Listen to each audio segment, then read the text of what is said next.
My father was an immigration lawyer, and my brother is an immigration lawyer.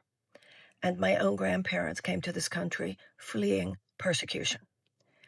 So life circumstances demanded that I see and that I understand and that I bear witness to the fear and, in many cases, the agony of the immigrant, of the human being who has no place to go, who is trying to find a better life, a free life, a safe life for themselves and for their family.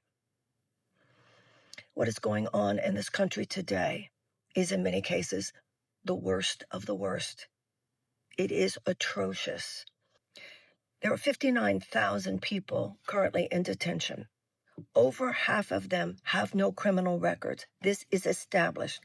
That is because the Trump administration is not going for criminals only. It is going for numbers. So instead of finding the targeted person, taking only them, if there are some people standing around them that, they're brown, that's really what's going on here, take them. And there are people receiving a lot of money in order to do this. But let's talk about the trauma. Let's talk about the terror being perpetrated at this point by our own governmental policies. So you go to work every day. Your wife or your husband, your partner goes to work every day. You have children at home. You don't know what to do. Do I go to work? I might get picked up at work. Or you have a meeting at your immigration office because you're actually going through the legal process. You're afraid to show up there because they might grab you.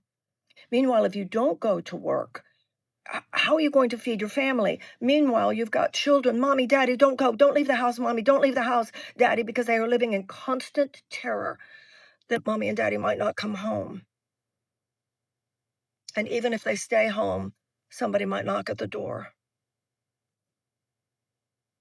If this makes you feel a combination of fury and heartbreak, feel that.